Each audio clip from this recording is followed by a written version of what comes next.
exemple, les papettes poro, comme on dit en Suisse, ou alors les sauces, parce que moi je suis italien à moitié, et j'aime beaucoup la sauce tomate, la vraie sauce tomate qui cuit des heures et des heures, c'est tombé par terre. Ça fait envie tout ça. Eh oui. Bon, bah santé. Santé tous les trois. Bonne chance. Joyeux Noël. Bonne année. À la bonne vôtre. On a évité la fin du monde. Hein. Exactement. Bah, c'était hier. C'était hier. Hein. Comme quoi. Trinquons au fait que nous sommes tous en vie, puisque le 21 décembre, nous étions censés mourir. Voilà. Et vive le gigot d'agneau. Et bonne année. Santé.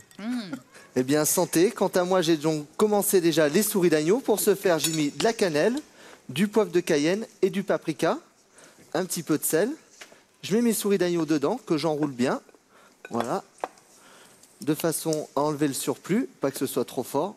Un petit coup dans la farine, légèrement enrobé pour que ça lie la sauce et que ça colore aussi plus facilement mes souris d'agneau.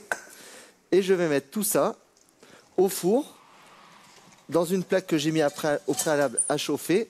Alors, un petit peu de matière grasse dedans. À 220 degrés, j'ai mis à chauffer. Et là, je mets mes souris d'agneau. Les souris d'agneau, il faut les saisir un petit peu de façon à ce que ça fasse une petite croûte qui va nous développer le goût avec les sucs qu'elle va produire. En attendant, on peut voir le dessert d'Anita. Alors justement, moi j'ai commencé déjà la petite marmelade de mangue qu'on va réaliser pour notre dessert. Donc je le coupe comme ceci. Donc évidemment, on l'épluche avant, on coupe en cubes parce qu'on va sûrement le mixer après. On coupe de jolis morceaux comme ça. Et on va le faire mariner parce qu'on ne va pas l'utiliser tout seul. Hein.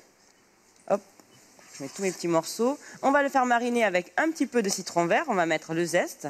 Comme ça, ça donnera beaucoup de goût. J'en mets pas mal parce que c'est toujours très bon. On va également mettre le jus de citron. Comme ça, ça va bien faire mariner. Et on va ajouter, au lieu d'ajouter du sucre comme on pourrait le faire comme d'habitude, on va mettre du miel. Donc là, j'ai pris un miel un petit peu corsé qui va donner beaucoup de goût. J'en mets pas mal, comme ceci. Et là, on remue. Et tout ça, on va le laisser maintenant mariner pendant 30 minutes. En attendant, on va commencer notre thé chai. Tu as parlé du thé tout à l'heure, Olivier, mais tu n'as pas expliqué ce que c'était. Non, je n'ai pas expliqué parce que c'est toi la spécialiste du thé chai. D'ailleurs, je t'avais dit, tu m'expliqueras en même temps que tu expliqueras le thé. Alors, on ne va pas le faire comme un thé traditionnel, en fait. Là, on va aromatiser le lait, donc pas trop fort. Donc, le thé chai, en fait, c'est un thé qui est aromatisé à base de nombreuses épices, comme de la cannelle. Donc ça, on va le mettre dans une petite étamine. Tu m'as dit de prévoir un mortier aussi. Voilà. Donne-moi ce qu'il y a à mettre au mortier. Je vais te donner tout ça tout de suite. On a des graines de poivre. Ça, c'est quand même un petit peu fort aussi. Ça, on va l'écraser parce que quand on écrase un petit peu les épices, ça leur donne plus de... Ça développe plus de saveur. De saveur, exactement. On a également de la cardamome. Et non, cardamone. Cardamome. Ça, c'est moi qui disais toujours cardamone. Voilà. Ça aussi, on peut le concasser. On va ajouter une petite feuille de laurier, du gingembre frais. C'est tout pour donc ça va être très parfumé. Voilà, ça suffit. On peut déjà l'ajouter. Et un petit clou de girofle. Voilà, ça, je vais te laisser le fermer. Tiens, tu me maintenant, le... hop, bien sûr. Et ça, donc, c'est la base? Ça, c'est la base, en fait, du thé chai. Et pourquoi on met pas de sachet de thé en même temps? T'en as oublié. Parce que moi, j'aime bien faire infuser juste le lait au départ. Ouais. Comme ça, on va pouvoir le laisser un petit moment.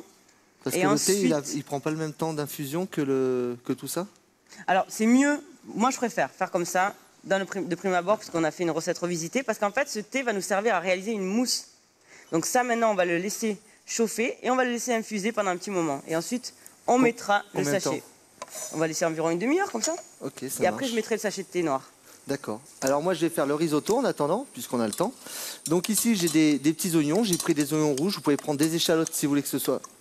Oh, c'est cool, ça. Voilà, attention, c'est gentil. Ah, tu parles, c'est bidon. Il n'y a rien dedans.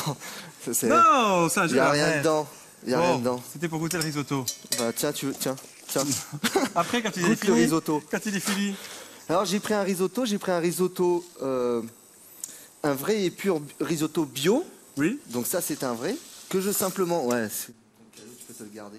Que simplement, je vais faire nacrer. Alors, dans le beurre dans lequel j'ai fait revenir mes oignons.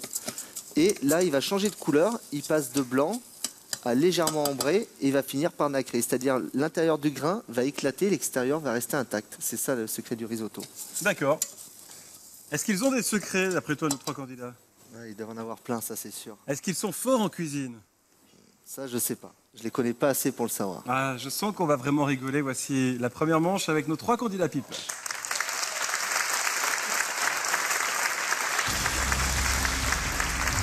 Invité de marque pour cette émission spéciale People, Stéphane Lambiel, Muriel Siki et Joseph Gorgoni. Bon, tous les trois, vous avez eu l'occasion un petit peu de répéter il y a quelques instants. J'ai découvert, grâce à vous, des talents cachés, notamment chez Stéphane Lambiel. Joseph, on savait que vous étiez capable de chanter. Ah non, mais lui, il chante Des bien. chants de Noël, ce sont vraiment des chants d'actualité. Je vous propose d'écouter Douce Nuit par notre trio, Stéphane Lambiel. Muriel, c'est vrai, vous n'avez pas chanté.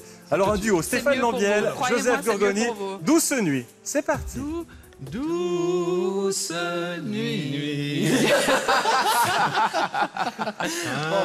Non mais dis-moi sur quelle tonalité. Alors c'est bien, douce nuit. Tu veux aller en haut?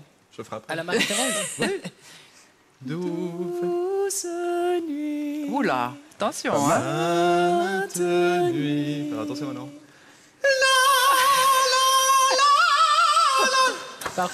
Merci. Et ça y est, le micro. J'ai perdu mon micro.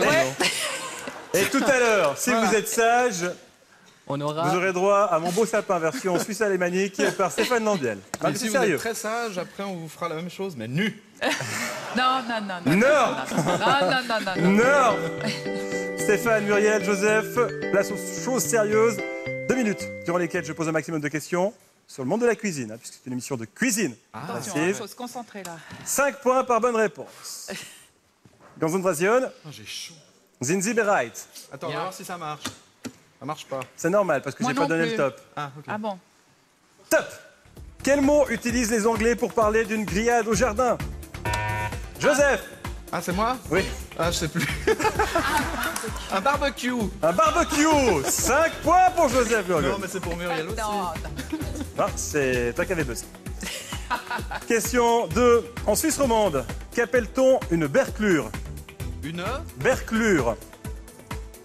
C'est un truc pour les haricots, si Stéphane veut buzzer. Une berclure. Ouais. Un truc pour les haricots. Oui, Stéphane. Un truc pour les haricots. Je l'accorde. C'est un tuteur pour les haricots. Mais ça, je devrais le savoir. Mais, non, mais franchement. Stéphane a été plus rapide et plus prompt à répondre. Quelle huile est la plus répandue dans le monde? L'arachide. L'huile d'olive. Non, L'arachide. non, Tournesol. non. L'huile de palme. Ah. Mais oui. Très très mauvais, mauvais, très très mauvais. Vrai ou faux? Les Suisses dégustent